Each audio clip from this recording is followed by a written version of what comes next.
Greetings, fellow mathematicians. Let's talk about quality maths lessons. I like to think about a quality maths lesson as having three segments. One segment is the explicit learning segment. Explicit learning is different to explicit instruction. Explicit instruction involves giving children instructions which they follow. They can follow the instructions without any deep thought or understanding. Explicit learning involves asking children questions, and the questions are designed to develop their understanding, develop their capacity to think, and give them the meta language they need to explain their understanding. If we explicitly instruct children, we are telling them, and telling them requires them to remember. If we use explicit learning, which is questioning, we are going to be getting children to understand, explain, reason, evaluate, relate, create and apply, which means that they're going to be building new neural pathways in their brain. We can use our questioning in the right sequence using the learning plans so that we engage every child no matter what their current level of understanding is, and they will be learning from one another more than they will be learning from the teacher. Another aspect of a quality maths lesson is the guided and independent investigation. Initially, you will guide the children into how they're going to investigate. Once they know how they're going to investigate, they can then investigate independently. They will investigate independently at a level just higher than their current level of understanding. They could be sitting next to a child who's investigating the same concept at a different level, or who is investigating a different but related concept.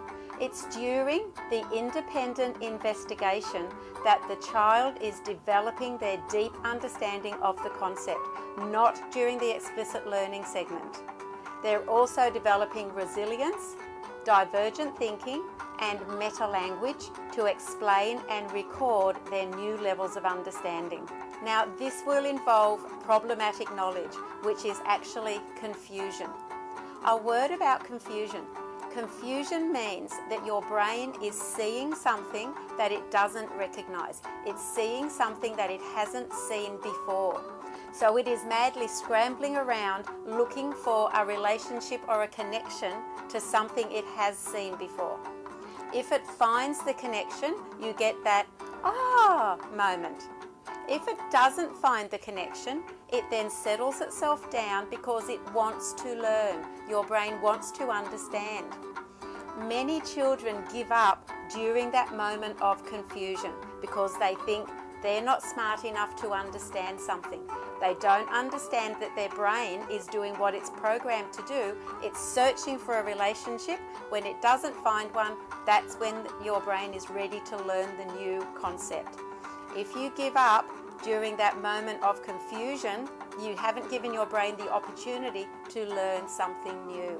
So if a child is experiencing confusion, we don't want to solve their confusion for them. We want to be less helpful. We want the child to work through that confusion with just enough scaffolding from the teacher and from other children so that they develop the new understanding rather than being told the next level of understanding. The third aspect of a quality maths lesson is reflection. Really often at the end of a maths lesson, the children have finished their activity and we just tell them to put their books away and we go on to the next subject or out to lunch.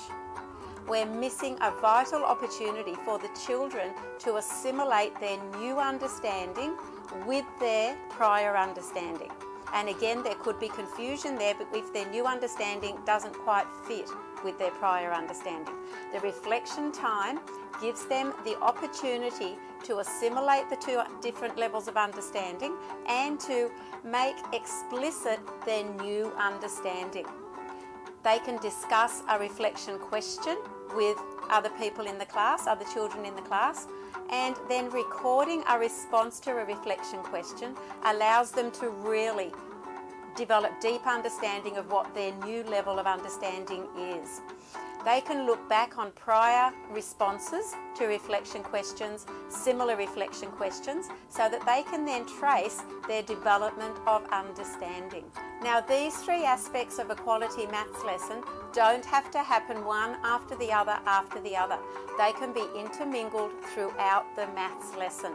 So you might start with the children continuing an independent investigation from the lesson before, and then during the lesson, maybe when some children are experiencing problematic knowledge, confusion, you could then use that as an opportunity to share that with the whole class or with a group of children, and to develop everyone's deeper understanding of the concept.